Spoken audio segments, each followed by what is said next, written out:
I know we're a little bit early, but let's go ahead and get started. David, did you have any questions for the Ask Me Anything crew? Not yet. I just kind of new to it all and just trying to, uh, yeah, just trying to learn about it. Okay, what do you teach currently, David? Physical education, And where are you based out of? Eastridge Elementary. Okay, and that's a big school, so is that your only school? Yes. Okay, very cool. Yeah, we got about 1,100 students. Yeah, it's massive, right? Well, elementary I know is a bit more, but I think you guys are right up there. Uh, So so, you should be video conferencing with them all every day, right? All 1,100 of them? Well, I had a Zoom earlier today with one of our kindergarten classes, and then I've got a Zoom tomorrow, I think 6 o'clock, with two of our fourth grade classes. That's awesome. so for these Zoom conferences, is that information being distributed via other teachers' classroom, Google Classrooms, or how are you getting that out to parents? Um, I don't know how they're getting out to all the parents with it. I know Dojo's used a lot, especially in our younger grades. Um, but as far as the other related arts teachers, they just emailed us out, giving us the option if we wanted to join in and stuff like that, because we expressed interest in wanting to join in on with them this past week. Okay, so with them, you're saying like the core area teachers? Yes. Okay. Yeah, that's what some of ours are doing too. In our related arts team, I'm at Lakeside Academy. It's a K through 5 also, or pre-K through 5 really. But they are joining in on, hey, there's Lisa Hey, Miller. Lisa. Um, they're joining in on some of the other teachers' classes, but now they're also starting to set up exclusive related arts Zoom chats and things. So And then our related arts teachers, so first through fifth grade at our school is Google Classroom, and then kindergarten is Dojo. So our related arts teachers made their own Google Classroom for each grade level with the 5 of them, and then they are interacting with the students that and posting, like our PE coach posted a video and gave a challenge that way. Yeah, we gave out a Mission Possible kind of checklist of 14 different things that they can be doing, either around their house or in their yard. Yeah, so very similar. yeah, my first grade daughter's been checking off some of those items as she goes through every now and then. That and Coach Woods, whatever he's got going on Yeah, his for the YouTube day. channel. Yeah. She Yeah, got a big kick out of unicorn yoga. Yeah. We've posted some of those on our like teacher pages for brain breaks or recess ideas for parents. Well, we can jump in and kind of look around Google Classroom, but I did want to check in since we had another person with Lisa joining us. Lisa, did you have any specific questions on the Ask Me Anything session that you were wanting to get investigated or answered?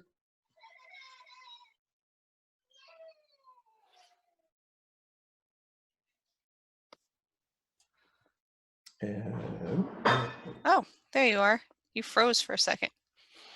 She may be getting reconnected, but so David, are you thinking that you may want to start getting started with Google Classroom? Possibly. I've heard it's good. It's a good platform for it, but I don't know. It kind of depends a little bit of what the rest of the faculty's doing. It's just so hard being such a large school, a way to get in touch with everybody and try and be on the same page as all 58 other classroom teachers. Yeah, I was a related arts teacher for a few years, so I can understand a little bit of that, although my population was only about 420 as opposed to 1100. So not quite what you're dealing with there. Well, The let me, tricky part would be for you if they have not given them their Google usernames and passwords, disseminating those out to your entire school. yeah, Because Yeah, that we've started that. okay. Well, yeah, we've had a few emails back and forth on that. Okay. So their classroom teachers are distributing those. Hey, Mallory. hey, is that a teacher from your school? No, she's She's from actually my who I school. did my student Hi, teacher Dave. with. back a long time ago. Now you're what, first grade, Mallory? Second. Second?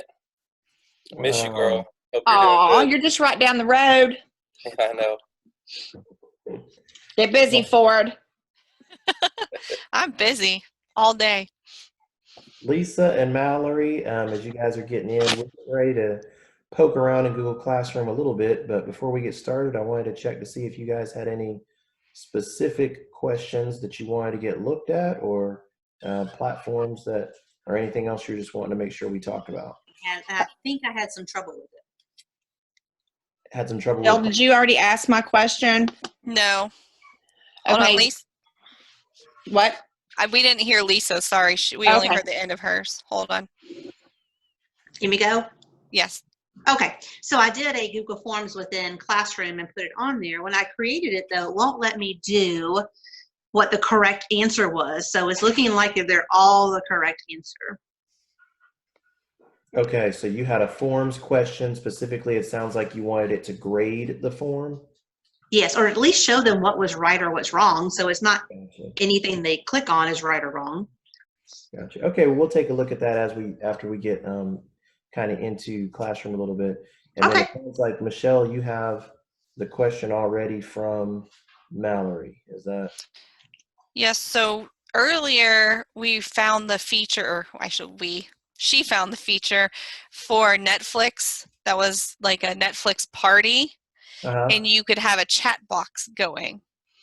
Huh.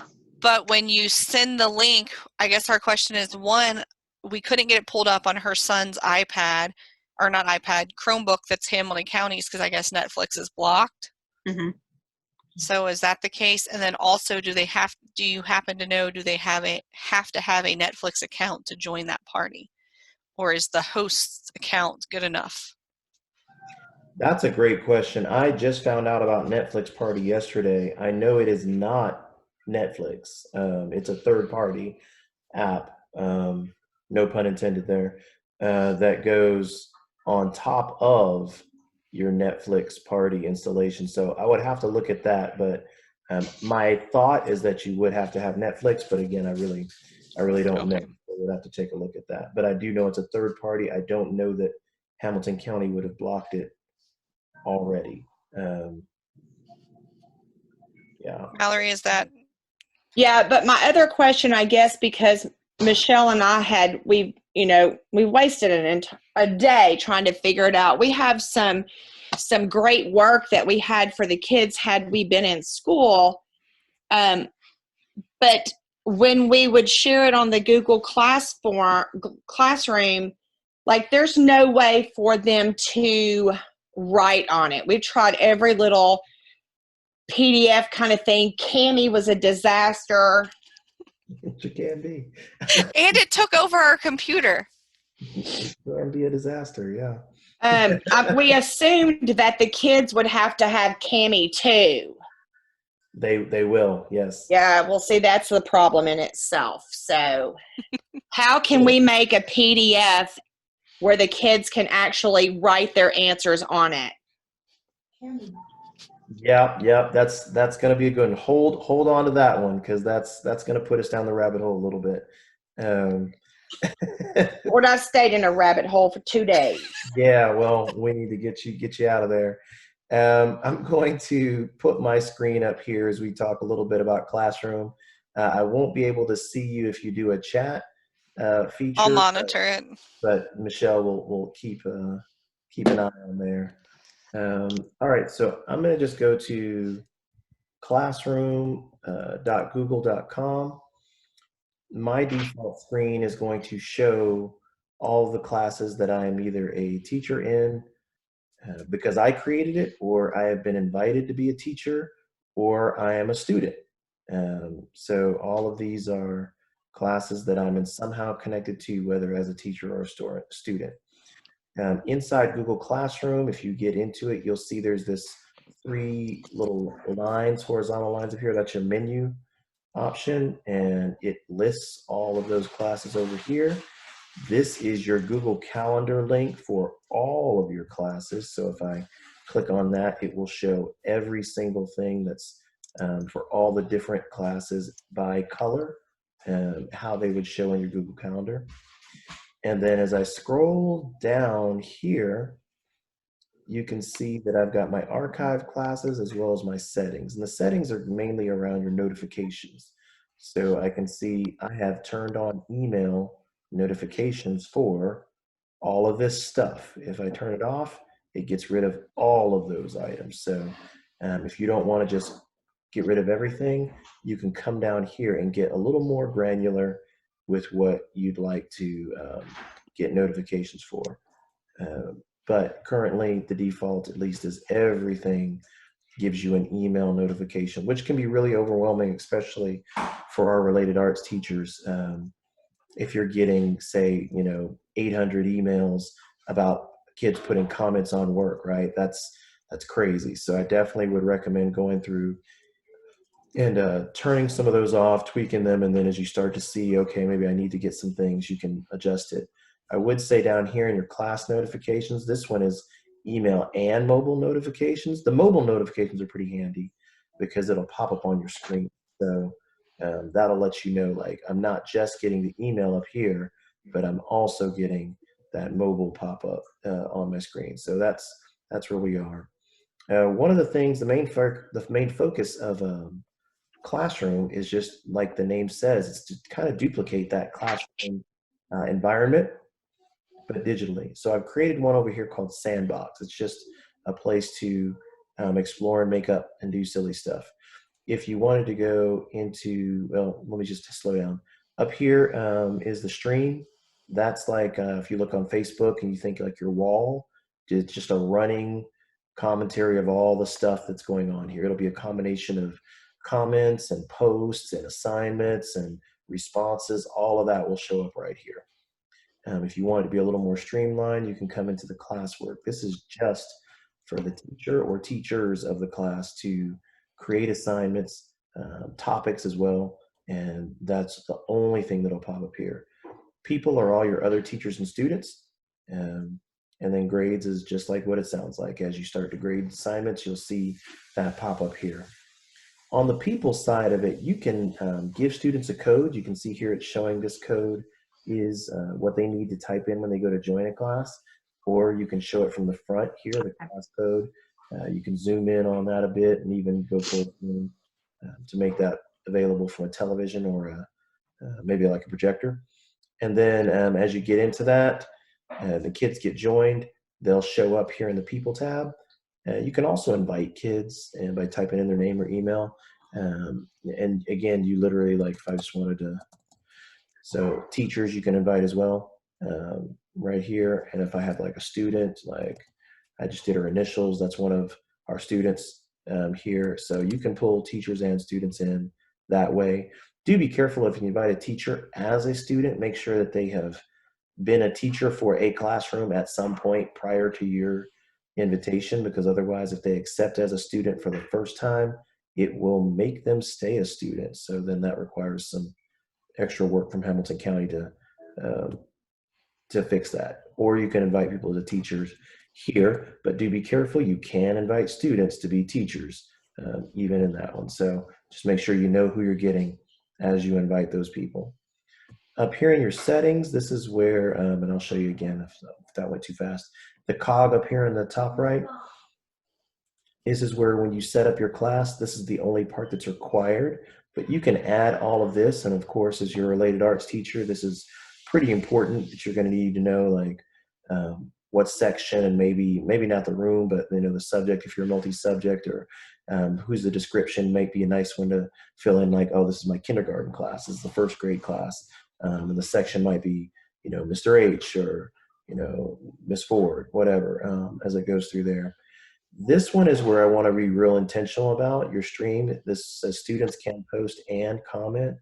Some teachers are very comfortable with letting their students make those comments, but not for others, not so much. So you can reduce that in here as to what they can do, or nothing if it's just for teachers. So that's another item.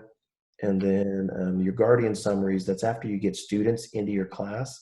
You can add it so that their guardians, if you can get their parents' emails or whatever, they can get a summary of their work and class announcements in there as well. So And then a little bit of stuff with the grading, but since we use PowerSchool, we won't worry too much about that.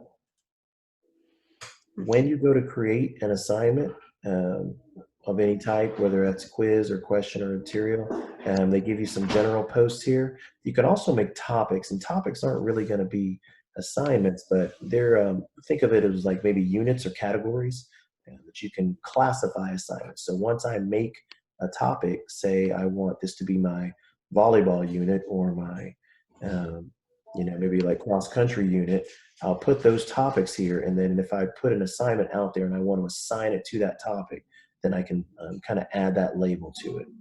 But let's just jump into an assignment here. So I'll put in the assignment. Or if like the related arts team did it together and it wasn't just a PE one, you could have PE, music. Yeah, that's true. Library. You could Yep. flag it that way as well if you have multiple teachers and topics in the same classroom. As I put in just a sample one here, it's going to require me to put in something here. I don't have to put anything necessarily in the instructions. Oh, that's just good practice to let your kids know exactly what it is they're supposed to be doing. When I make this assignment, I can add it to any of the classes that I'm a teacher in. So this isn't my entire listing of classes, but all the classes that I'm a teacher, I could put this same assignment. So for our related arts teachers in the house, if you have multiple classrooms that you are a teacher in, you could go ahead and pop that up into all of those classrooms at the same time.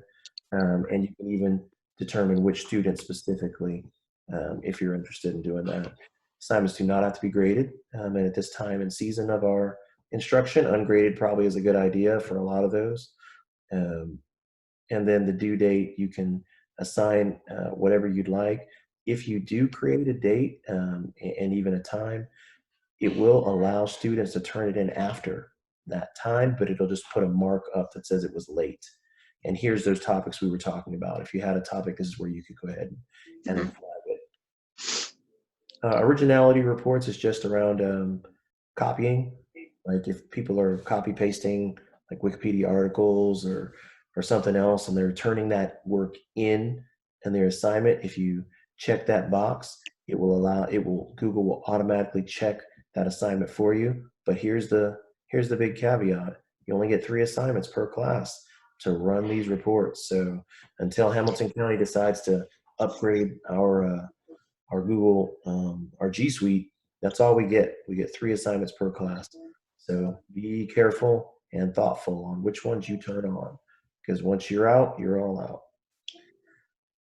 Now over to the left is where you can add materials. So if you have a worksheet or something that you want to include and it's in Google Drive, then you can click in there and it'll literally let you attach that from Drive. You can see I've got all kinds of stuff in here, some of which are videos, some are PDFs, some are drawings. You can put anything basically in there. So maybe I put in this PDF there, or you can create something brand new in one of these items. So if you wanted to create something that you don't have sitting around, you can do that from within here.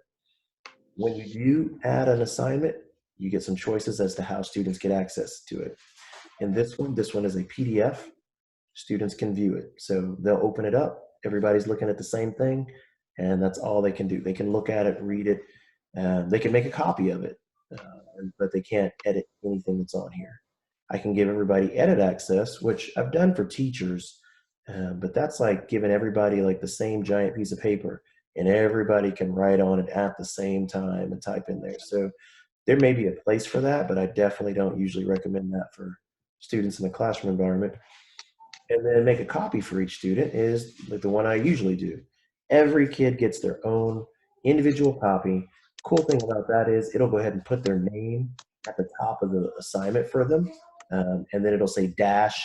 For this one, for example, if I assign this to Michelle, it would say Michelle Ford dash copy of missing iPad info on that one. So gone are the days of no names on papers or anything like that. So that's pretty handy. And so that's basically it. On the assign button is when you're ready to send that out. You can assign by clicking this one, which will do it right now and make it available, or I can go and schedule it to pop up later. Again, just like before, I want it to show up at a certain date and time, and then it'll go ahead and do that. And I can even save it as a draft If I save it, what'll happen is I can come back to it later. You see here it's grayed out, which means it is in draft form. It is not active. So I can come in here and edit. And if I'm ready to push it out now, I can go ahead and assign it or schedule it. So that's what I've got here. And I'm going to delete that. And pause. Any questions about what you see or seen so far? How do I copy an assignment from one second grade teacher to another now that I am sharing their classroom? And So if I put one to Miss Munson, and now I want to send it to Miss Shoblin. are you a teacher for both of those classes? Yes, yes. So So when you do the assignment, you could actually assign it to both classes at the same time. Yeah, at the time I was only on Miss Munson. So Yeah. now I am with Miss Shoblin too. So I'm going to come back up here to classwork. So you've got an existing assignment that you want to copy. Yes. Not sure that we can. Let's see. This is one that Miss Swanson's done. Let's go ahead and edit. Yeah, and this is Yeah, it looks only like going that. to stay within this class. So I don't know that there's a way we can Okay. copy. Let's see about creating one. I have this make a copy on the side of it. I wonder if I can send that. So No, that's not working. yeah. That just means of the actual thing. Well, that didn't work. Yeah, I'm not real confident that after it's been assigned out, you can. I don't know that that's a possibility, Lisa. Okay. My wife's in the So I back just I need to do it again. do I it. think she can steal it from you, though. Michelle, am I right? Yes. So like if you wanted this one and it wasn't yours, I can't click on it. But if Arthur opens one of those, Okay, go ahead and open it. okay, and say I want this, so open the document there. This one? Yep. Okay. So you want me to open the attachment? Okay. And then you can go to File, make a copy. Yeah, I saw that. Yeah, so then you Yeah. can see like so you could steal it, but since it's already yours, you would just create the assignment on the other teacher's page the same way you did it. There's no way to put it in both since they weren't both existing when you created the assignment. Can I That's send it to her and then she puts it on there? Say that again, Lisa. Can I send it to her and then she puts it on there? Yes. Are you Okay. a teacher Yeah. on her? Yes. So you could just put it on there. So like Mallory and I were both second grade teachers. We both just post each other's when we post assignments. But yeah, so I you do can. like that assignment, though, Michelle. The Mm, one you just showed her, whoever that is, that's Yeah. a pretty good assignment. Yeah, the solar system. Yeah. Yeah. This is an example of a hyperdoc, which is a great one. Actually, having a session about that tomorrow that has some real possibilities at this time for us to work on. But to summarize, you can copy content from within assignments, uh-huh. but you can't copy the assignment itself. So this Okay. assignment, it doesn't appear that I can make that I can copy that. Just say I have a link to it though that's copied. So I don't know. You can copy the link, but if you post it, it just takes you back to that assignment.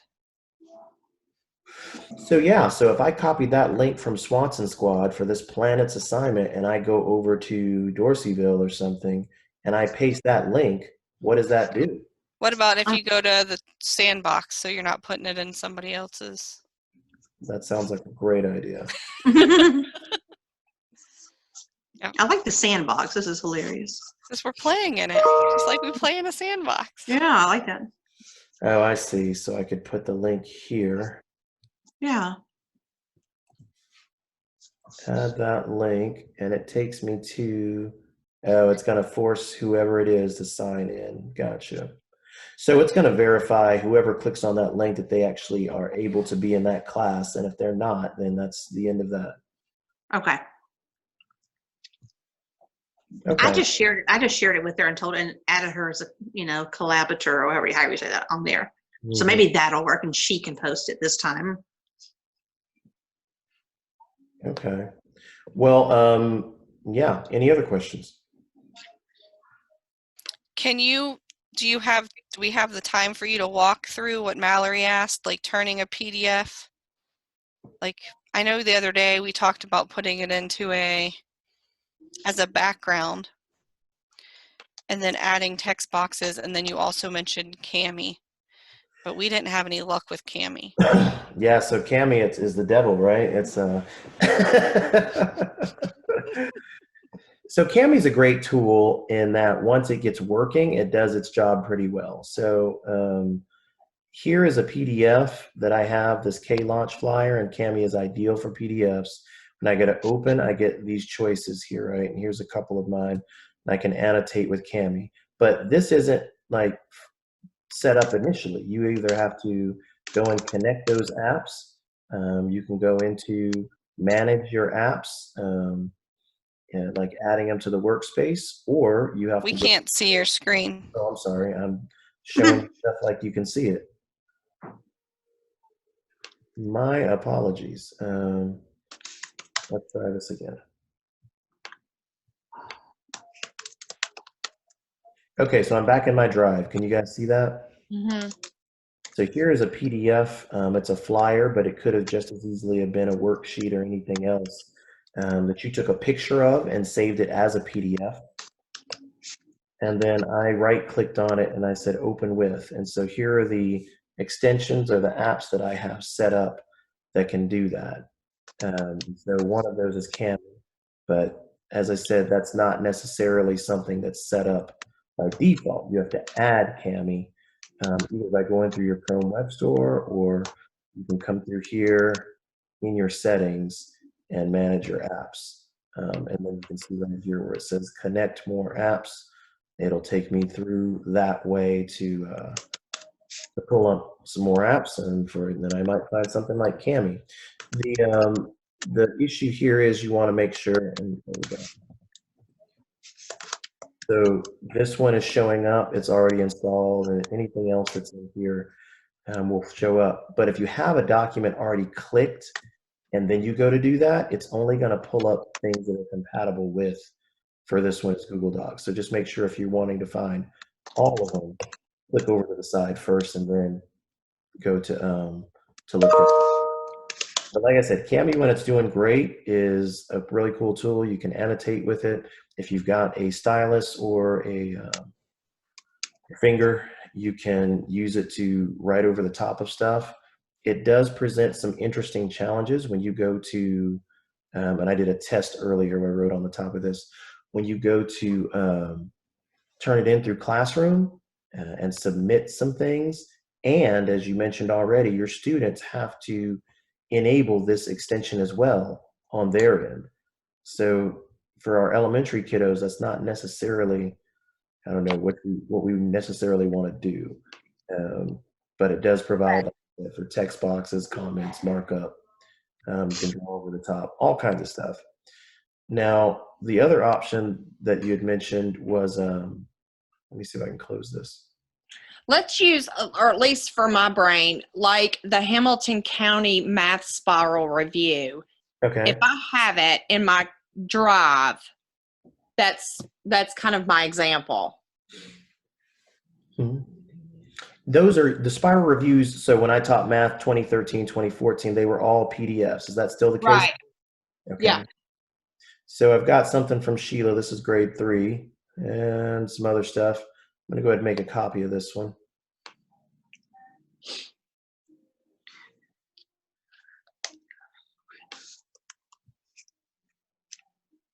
All right, so I've got my copy of grade 3 spiral review.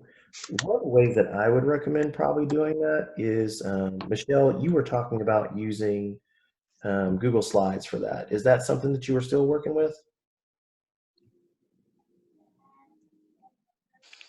I tried it, but it wouldn't let me put everything. So some of my PDFs would turn into a background, but sometimes it would say not available or Too small, too big. yeah. They Well, let's wouldn't do always this let way. me insert them as a background. So it wouldn't be an image, but it ought to let me, because I know if I do it as a JPEG, it'll let me insert it as an image. But since it's already a PDF, then if this part doesn't work, then you would almost have to take a screenshot of it. Yeah, and that's insert from Drive. Let's see. Yeah, and these are all pulling up pictures.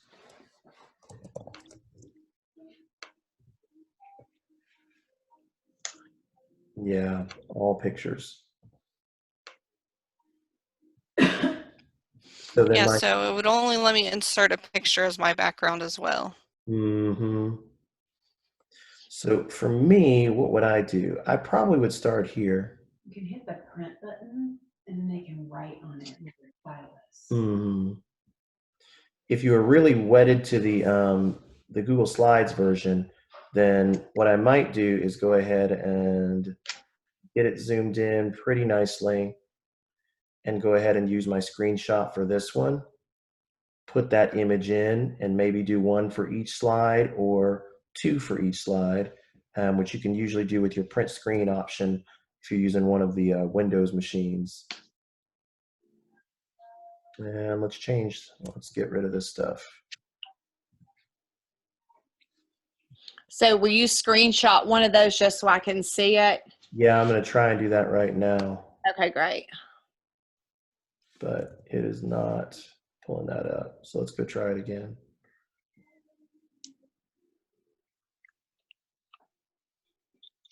All right, so I hit print screen, but then I'm also going to make sure.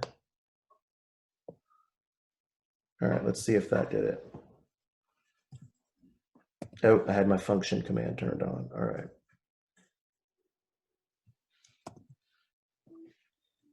Okay. And let's see, we'll go ahead and crop this a little bit.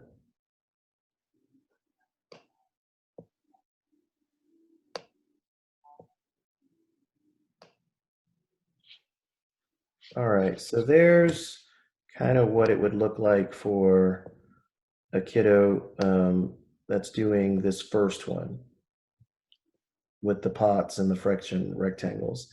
And then you could use the tools here for your text boxes if you want kids to be able to write down here your answer here. And do the same thing with this one. The only problem is so much of your math work, you really want them to be able to show that like almost like their handwriting. Right. Like here it says draw an X on the number line. So because my kids may not be familiar with that, I might come in and try to get a symbol for them that kind of resembles an X. I'm looking in here, I don't see a whole lot that's going to do that for me. So maybe I was hoping for that. There's equations down there at the bottom. I could use my multiplication symbol. Oops. And I probably want to, that's one of the things I'm seeing right now is you want to make sure that this, as you have your order, make sure that this is always stays in the back so that these will float on top or make it part of your background. So yeah, but again, all this requires a little bit of instruction, right? Like the kid's got to know to come over here, Right. on that, and drag it over here to show. So if it wasn't math though, and just say it was, I don't know, grammar, if we still put the worksheet or the screenshot in the back, we could add the text boxes for them to put the answers in. Yeah, you could do that. And then the other piece then for kids, especially that are on Chromebooks, my wife mentioned, so as you come over here, and I'm not on a Chromebook right now, but I can go to this print feature from the PDF and it opens an Acrobat. Usually there's, on my Chromebook. what is it open? In your Chromebook, it opens on something different. And you can write on it with your stylus. Yeah, so on Chromebooks, when you go to print something from Chrome, it'll open up this window and it has some annotation tools already showing here. So it'll let kids write on there with their stylus from their Chromebook. Let me see if I can pull that up over on my other device and show you what that would look like. So, but again, with that also requires you as a teacher to make sure you have a Chromebook so that you can show a video and kind of model that too. Or I could Yeah, there's no way for us to know if ours are using Chromebooks because we're not one-to-one. So Hmm. So yeah, they may be on an iPad or whatever else. So yeah, that's a little tricky. So never mind. But yeah, so screenshots would work for that pieces, and because your aspect ratio is kind of long, wide, and short, tall, this works out pretty well to go every pair of questions. 3, 4, and then 5 or 6 might work, and 7, 8. So that could be an option there. You can also make these pictures part of your background, and so then you don't have to worry about them moving around too much. And then you add your text boxes. But yeah, so I don't know. For a language arts worksheet, it seems like it'd be a little more ideal, because then I could literally just put my question right up there on top of the sheet at the correct spot and say, okay, here you go. This is where you answer it. and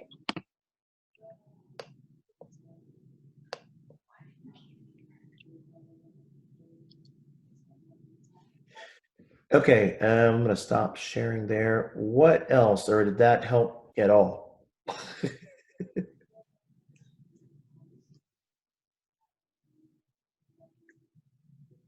Oh, we got a few people's. Michelle, were you talking? Okay, there she No, is. there aren't any questions in the box. So. All right, Lisa, you were asking something else earlier. Google Forms. Yes, when I went in and did Google Forms, which I've done a lot before, it wouldn't let me choose the correct answer. Now I did it, the choice of whatever it was. And then I said it was required, like it was, but it wouldn't let me choose which answer was supposed to be right when I created you want it. a device that you want to share your screen with us, or are you still on the iPad? No, I'm on my computer right in front of you. Okay. I mean, this is my computer. Yeah, if you want to pull up your screen, we can actually look at your form and see what we've got. If you go down to the bottom middle, it'll let you share your screen. Oh, I had to do that on my iPad though, wouldn't I? I Can't do it on my I computer. see. Whichever one you're sharing, are you using your iPad for the video? Yes. Okay, so I need to go to the bottom. Yeah, and I don't know how well it'll work on the iPad, so we'll find out together. Share Yeah, you lose some features. I did it earlier. Okay.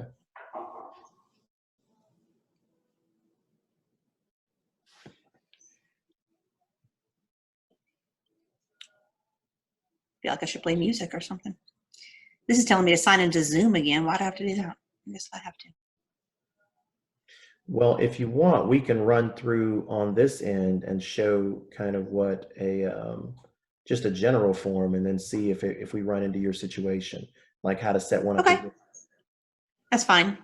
Okay. Let's just do that. That may be easier than whatever I'm doing. Okay. All right, so I'll click share screen and see what we got here. Just thought it was really odd. I went into a classroom. I mean, I've got it set up, but they are all right now. Every answer is correct, which is probably not what I want to do. All right, so I'm going into Google Forms.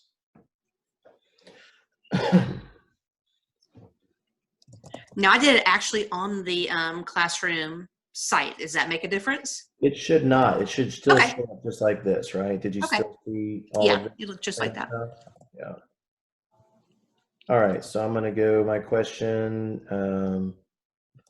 Pick one, but only one is correct. All right. Mm-hmm. So then I've got, I don't know, choice A, choice B, and then we'll do a C. All right, so right now I've got it set up as multiple choice, and it's required. So this is Yes. probably pretty close to what you had before. That's exactly it, yes. Okay, so as I come up here to my settings, there's one up here that says quizzes. Okay. So I want to click on that and then make this a quiz. Oh. So once I make it a quiz, now it cares which one is the right answer. Okay. And then here's the stuff that students can see if you want them Okay. to be able to see what they missed, what's the correct answer and how many points, but you can Yes. totally like get rid of that, right? I've just Yeah. want to Oh, see yeah. what the correct answer was. Sure. Okay. And you can also choose whether they see it right away when they submit it or later Okay. after you go and check it out. So I'm going to leave Okay. these settings on, and then let's go see what we need to do now. So now that I'm down here, it says answer key. Now that I have a quiz, and when I click on the answer key, I can say, well, choice C is the right one. Okay. And if you care how many points and stuff, maybe this one's a 10-point question or whatever. So now this is my correct one, and I can even give feedback like, hey, great job, or incorrect. Ooh, Okay. what about, you're using your correct strategies or making a better model, or, awesome, stuff, something like that. And again, this is great because this is new. I haven't seen this before. You can have it link to a video, Google YouTube video or link, which would be nice for like a digital breakout. Yeah. In here, so. And I have a lot of those posted too. Yeah. So now I've got mine here. I'm done with my answer key. So now I'm back in the question. It's showing that choice C is the correct one. And if I go to preview this, then this is what the kids would see. If I pick choice C and hit submit, I should get that feedback right away. And it says view accuracy. And this will let me know how I did. Feedback, awesome, Okay. stuff. So it'll let them see that, that feedback.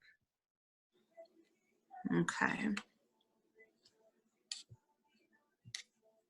So I did make this a quiz. Where did you find how to, oh, if I do save, does that take me into back where I can now tell them the correct answer? Is it down here in this? Let me see. Yeah, so Nope. after you make it the quiz and then I save, did. now you're back out here and you want to look for answer key. Yes.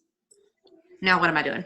And so once you click the answer key, then this is where I get to come in and choose, okay, choice A is correct, or choice B, or A and B, whatever. I had to click on answer key. I see it. Okay. Yeah. I don't remember it being that complicated before. Well, Google's always changing stuff, so it may. Yeah, that's helpful. You learn. Okay. Okay. Yeah, and I see the answer feedback thing too. Okay, perfect. Okay. So if one of the other teachers made me a co-teacher with them, then I can add videos or other assignments, things on there, resources for them, stuff like that, right? Yeah, absolutely. As you go and create, whatever, maybe you just want to make it some material. Right. Link, your YouTube video or something, then you could pull that in there and put that right in the class. Awesome. Thank you. Yep. All right, I'm going to stop sharing my screen here. Okay, anything else? No. So obviously, if it's a short answer you've made, anything they write is fine. So I don't need an answer key on that one. Yeah, probably you don't want to, because if you do a short answer one and you need them, it has to be spelled correctly for them to Yes. mark it. Right. Well, and they're really their opinions. So. Okay. And once I've done this now because I've gone into Miss Munson's class, I've changed it. It should automatically save once I go back out of it. Your form will save, yes. Yes, that's what I meant. All right. Okay, thank you. Excellent, excellent. Mallory, you got, I'm curious, what exactly was horrible about Cami? I think it's because we had to, I kept trying with my son and then with Michelle. The kids were going to have it. Yeah. That was the problem, because we could use it, in our homes, and we could figure it out how to put the text boxes in. But when with my sons, if he didn't have Cami, he didn't have any way to put his answer in. Yeah. Just explaining to a bunch of second graders or their parents it's too difficult. So yeah, that could definitely be daunting. And then the other thing, if you're, just wanting to, now that Lisa's gone to run us through Google Forms, there's a lot of features as far as, it does require you to kind of recreate some work. It's not as easy as a picture of your worksheet Right. and maybe some text boxes, but if you're willing to, take pieces and parts and put them into Google Form, then that that could be another way to get that in there. And then Well, I think that's what Michelle and I have been doing. We've, and we've gotten some, colleagues that have given us some great things, but I think we're just going to have to go back to recreating some stuff. okay. But I appreciate you helping us. Cami also took over the computer, meaning everything you tried to open, it wouldn't let me open it in Docs or anything else anymore, or wouldn't let her. It would let me open it. It still gave me a menu, but her only choice was to open it in Cami. So we had to get rid of the extension. Well, I did want to show you guys one more thing if we've kind of got a dry spot on questions here. You had mentioned that assignment you saw in Miss Swanson's class about the space one, something to do with that. And as I said, that's a form of a hyperdoc. And hyperdocs originally were just kind of like Google Docs, but they're also slides and everything. But essentially, and the ladies give you a great, the hyperdoc girls, as they're called, they give you a great description of what it is. But just to give you kind of the short version, it's typically an assignment that takes place over an extended amount of time that is student paced. And so maybe you think like a unit task or a week-long task, something like that, that students can go and work on kind of at their own pace. And it will allow students to open that document up and interact with it in some way. Sometimes it's text boxes, sometimes it's videos, but let's go. I just want to show you one here. And by the way, this website does have, it says 30 hyperdocs aligned to the SAMR model, and they have another set of resources that are on this website also. But let's take a look at English Language Arts. It literally opens up a Google Drive folder full of stuff. So it's pretty nice. And mine's taking just a minute. All right, so we've got some poetry ones, some grammar ones. You don't really have anything sorted here unless they put it in the name, like 4th grade mythology. You do have to dig a little bit. Like, I don't know what grade level these are. But if they do put it in the name, that's a nice one. Take a look at the mythology hyperdoc here and see. Now, if you make a copy of these, can you edit, or these are just not editable? Oh, no, you absolutely can make a copy, right? You'll go ahead and make that, and then you're the owner and you can do whatever you want. So this one's an interesting one. It's just kind of taking them through some of the big ideas. This looks like, I mean, it says 4th grade, but so now here's the practice on your own. They're wanting him to highlight a little bit of annotation, but this isn't quite what I was hoping for. So let me pull up a good one here that I already know about from the Revolutionary War. Let's see if I can find it. So how did you get to this in the first place? Did you just open up hyperdocs? Yeah, it was just a quick search. Okay. And the first result that comes up is hyperdocs.co. Okay. And here are some samples. Sounds cool.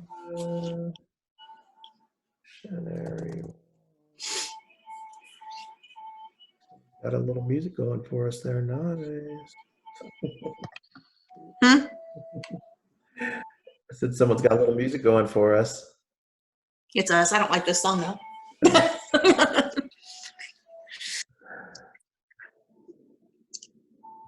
Our life is quiet, so it's very unusual. It's too loud all the time.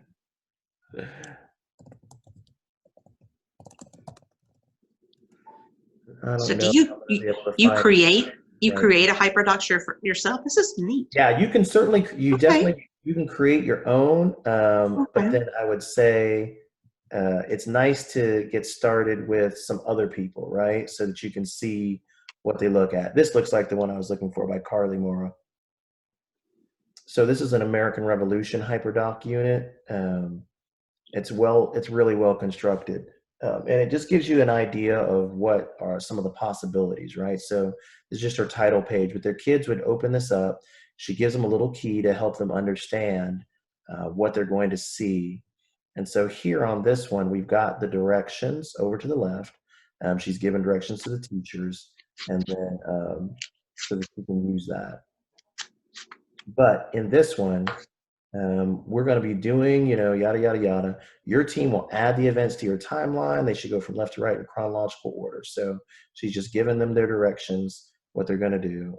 And then look, team 1, I click on it, I get a Google drawing where I literally am going to make that timeline, right, for team 1 and put in those elements that the teacher said and submit this in, right? So now this one is attached. And so when I go and read Google slide, this HyperDoc for the teacher, she's able to see that piece right there and the timeline work that I'm doing, which, for a team, it's a little nicer in class, like, oh man, how do we do that? Well, I have to draw this line and I start doing the things that the teacher has described there. So you really want to title it, add the image, when, all of those things, right? So, and then in here, teachers try this Quizlet. So this is the American Revolution. Use this Quizlet. So you can click on that and it pulls up the American Revolution flashcards. So the kids go through, they study it, they learn the Stamp Act, all of that. And then they're supposed to come here and post screenshots of your progress in Quizlet. So you guys, you kind of get the idea. There's all kinds of things here. Here's a little digital breakout one using the vocab that they've just been learning. You can see in here, there's everything that's in here has a link to something. Here's battles of Lexington and Concord. There's other times where this sheet has watched a video on the Stamp Act, and then their key says, I need to remember to write. So I'll put in a text box and respond here. So I know that I'm supposed to do both of those things. And again, when you click on it, you literally get to see the video right there, right? So it's got a lot of possibilities for how you interact and how the kids interact with your work. And so you could tell this would be over several weeks, right? That this would take place. And then finally the kids get their final project to some digital storytelling. So this is a nice example of a pretty well done HyperDoc, but they don't all have to be this long and this involved. It's just, I think it's a good representation.